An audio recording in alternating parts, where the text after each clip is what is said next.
not a dime. A candy heart can never be as sweet as a kiss from you tonight. Oh no, top of the line.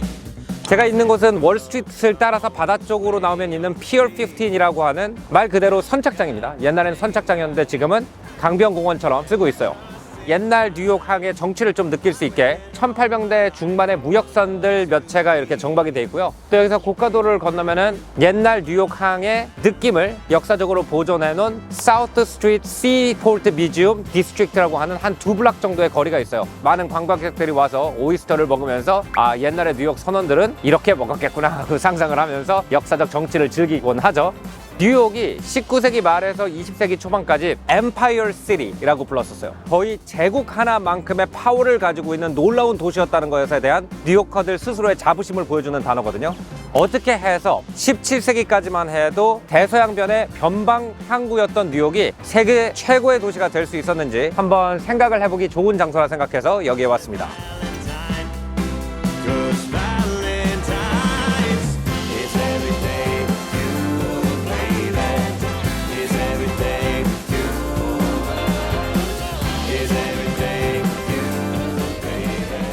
대체로 한 도시가 세계적인 영향력을 가지게 되는 방식이 두 가지가 있는 것 같은데요. 하나는 다른 도시들에 비해서 압도적인 농업 생산량을 자랑해요. 그러다 보면 인구가 늘어나고 자연스럽게 주변에 있는 작은 도시나 마을들을 행정적으로, 정치적으로, 종교적으로 압도하게 되면서 그 주변의 영토가 하나의 나라가 되면서 이 도시가 수도가 되는 방식이죠. 이런 도시들은 여러 도시의 머리 역할, 즉 카푸트 역할을 한다 그래서 우리가 흔히 캐피탈이라고 부르죠. 두 번째 유형은 뭐냐면 허브가 됐기 때문에 큰 도시가 되는 경우가 있어요. 지형적인 이유가 될 수가 있건, 재산권 보장이 튼튼하건, 계약을 맺고 그거를 이행할 수 있는 독특한 법체제를 가지고 있건, 수많은 경제 활동가들이 모여들어서 거기서 거래를 하기 때문에 그 도시가 국제적인 영향력을 가지게 되는 경우가 있죠. 아시아에서는 홍콩과 싱가포르가 이런 도시였을 것이고, 중세기에는 이탈리아의 베네치아, 영국의 런던, 그 다음에 우리가 지금 있는 미국의 수도가 아니지만 미국 최고의 비즈니스 도시인 뉴욕.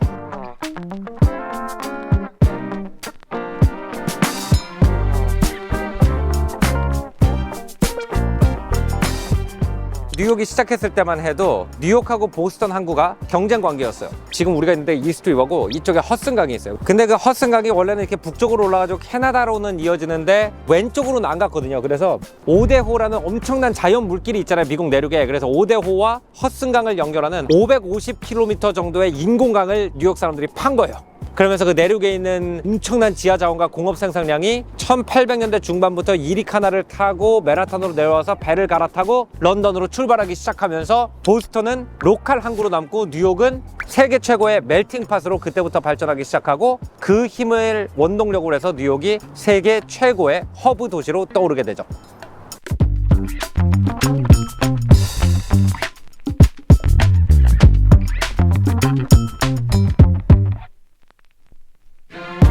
미국 금융의 허브로 잘 알려진 월스트리트인데 아까 제가 서 있던 선착장이 바로 저기에 있습니다. 이 월스트리트를 쭉 내려다 보면은 바다와 미국 금융의 관계가 바로 보여요. 저기 시포트가 있죠. 여기 왼쪽에 있는 이 거대한 건물 55 월스트리트 뉴욕 무역인 협회가 있던 건물입니다. 그리고 그 건너편에 보면은 르네상스 스타일 팔라조가 있어요. 서양 금융의 아버지가 메디치가였기 때문에 미국의 금융 사무실을 보면은 메디치 팔라조 형태로 짓는 경우가 굉장히 많은데 피렌체에 있는 거기가 뱅크 오브 뉴욕 건물이에요. 그 다음에 거기서 조금 더 내려가면 23 월스트리트 미국 현대 금융의 아버지라고 알려진 존 피어먼 몰간의 사무실이죠. JP 몰간의 사무실 바로 건너편에 우리가 알고 있는 뉴욕 증권거래소가 있거든요. 그러니까 바다에서 이쪽으로 한 5분을 걸어 내려가면은 실제 배에서 무역협회, 금융, JP 몰간 하이파이낸스의 탄생, 그 다음에 그 뒤에 증권거래소까지 한 번에 쭉 이어져요. 지금은 이 55 월스트리트이 베네치아 출신 레스토랑 사업가인 치프리아니의 음식점이 있는 곳이에요. 그래서 거대한 베네치아의 깃발이 걸려 있는데 허브 무역도시라고 하면 떠오르는 곳이 또 베네치아이기 때문에 이 머천트 길드 건물 앞에 베네치아의 깃발이 휘날리는 모습은 좀 역사 덕후한테는 굉장히 미소를 자아나게 하는 그런 장면이에요.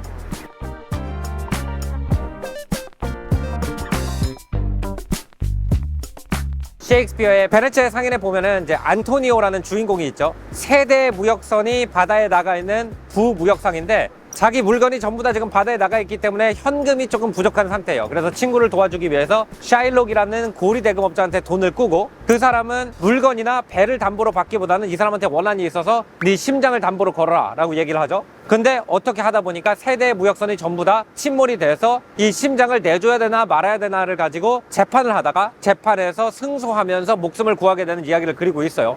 근데 실제로 이런 멀찬트 길드나 증권거래소, 은행 같은 게 부두에 자리하고 있는 이유가, 진짜 멀찬트들은 그런 파산의 위험을 감수하면서 사업을 하지 않았습니다. 자기의 신병과 재산을 보호하기 위해서 보험이라든지 증권 같은 여러 가지 도구를 이용을 했고, 그런 제도가 제대로 마련되어 있는 곳에서만 무역이 발전했어요.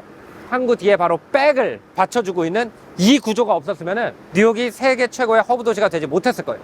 그럼 일단 무역인들이 배를 띄우기 전에 어떤 위험을 고려하는지 볼게요. 하나는 난파 위험이고, 하나는 카운터파리 리스크라고 내가 무역을 하는 상대가 돈을 안 줄 위험이 있죠.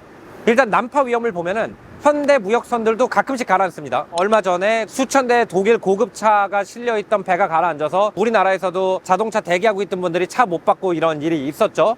요즘 무역선도 가라앉는데, 옛날에 바람에 의존하던 나무 배를 생각을 해보세요. 이 배들은 한 여행에서 가라앉을 확률이 14%에서 25% 사이였다고 합니다. 그러다 보니까 난파 위험에서 스스로를 보호하기 위해서 민간 집단 지성에 의한 디바이스들을 많이 만들어내요. 예를 들어서 이제 아랍 상인들 같은 경우에는 10명이 같은 도시에서 같은 도시로 무역을 한다 그러면 한 명의 배가 난파했을 때 그 손실을 10명이 나눠서 부담하는 일종의 협동 조합을 만들었습니다. 아랍어로 난파 또는 손상이라는 단어가 알와르이기 때문에 알와르를 선포해요. 그 다음에 이 배에 실려있던 물건의 값을 계산해서 10등분 해가지고 10명이 동등하게 나눠서 한 명이 파산하거나 아예 망하는 경우가 없도록 만들었어요.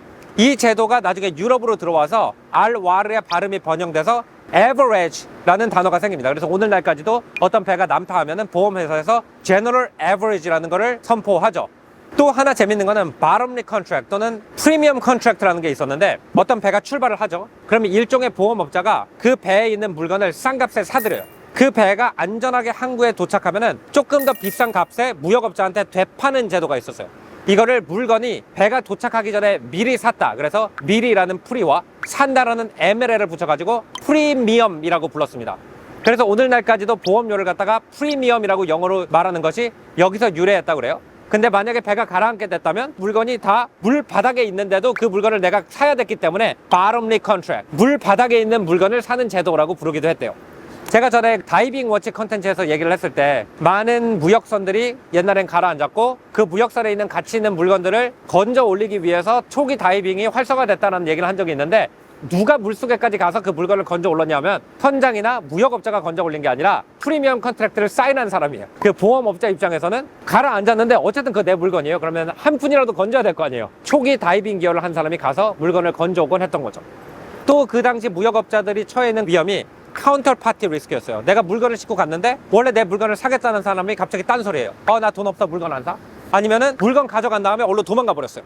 근데 요즘은 주민등록번호도 있고 사업자 등록번호도 있는데도 가끔씩 카운터 파티 리스크가 발생하는데, 옛날에 주민등록번호도 없고 사업자 등록증도 없는 시대에는 어떻게 이 리스크를 줄일 수 있었을까? 여기에서 이런 멀찬트 길드라든지 JP 몰간의 아버지가 종사했던 멀찬트 뱅크 같은 개념이 생기기 시작하는 거죠.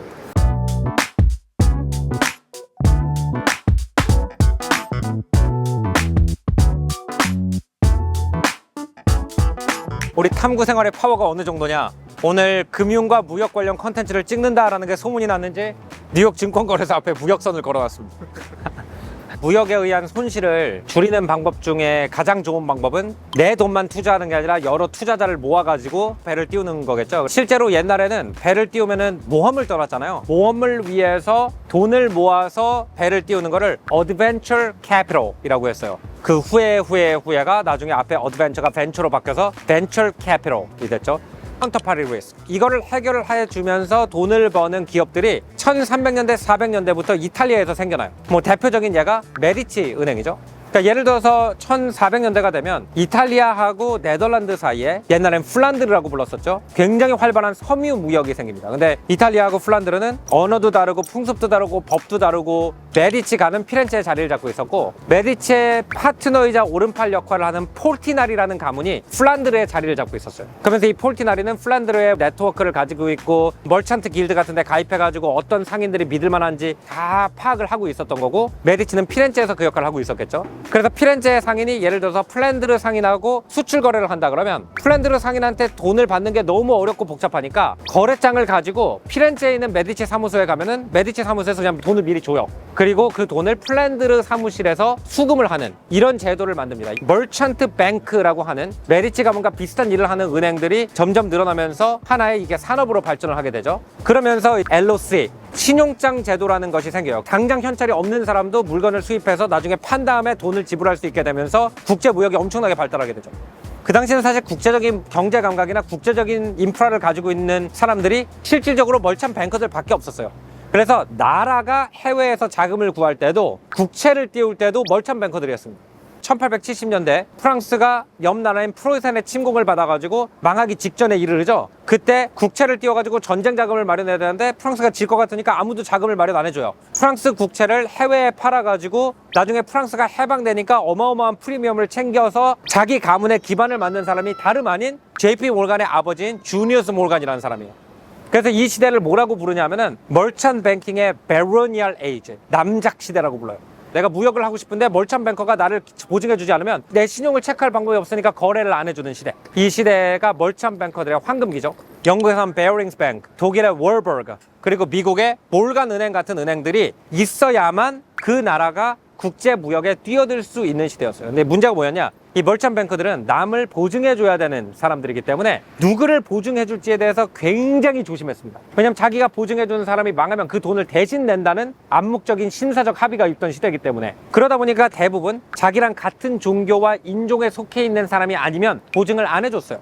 근데 이런 제도들이 대체로 영국과 미국 동부에서 발전을 했기 때문에 거의 대부분의 신생 기업들이 프로테스탄트 백인이 아니면 보증을 못 받는 뭐 이런 일도 일어나고요. 그러다 보니까 유럽에서 차별받는 유대인 출신들이 뉴욕에 많이 들어옵니다. 레이만라든지 골드만스 같은 사람들이 개신교도들이 보증을 안 서주는 뭐 목화 사업 같은 걸 파이낸싱 해주고 돈을 벌면서 이 월스트리트에서도 주이시 하우스와 앵글로색슨 하우스가 양대 산맥을 이룬 금융 제도가 생겨요.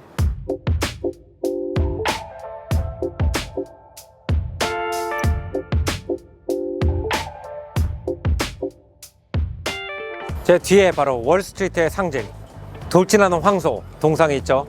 이 소 바로 뒤에 있는 건물을 보면 쿠널드 라인이라고 써있죠. 대서양을 증기선이라는 새로운 테크놀로지로 이어줘가지고 큰 기업을 이룬 두 개의 메이저 회사가 있다. 화이트 스타 라인, 타이타닉을 만든 회사가 있고 쿠널드 라인 바로 여기에 있어요. 그 다음에 저기 바로 아래 가면은 옛날 유럽 궁전처럼 생긴 건물이 있는데 저게 뉴욕항의 관세청 건물이에요. 세계 무역, 세계 경제에 뛰어들어야만 나라가 강대국이 되고 도시로 부가 모이는데 멀찬 뱅크들이 폐쇄적인 조직이기 때문에 이런 데 가담하지 못하는 나라들이 1945년, 즉 2차 대전이 끝나고 많은 신생 국가들이 독립을 하면서 이런 문제가 생겨요. 멀찬 뱅크 전통이 없는 나라들이 어떻게 경제를 발전시킬 것이냐.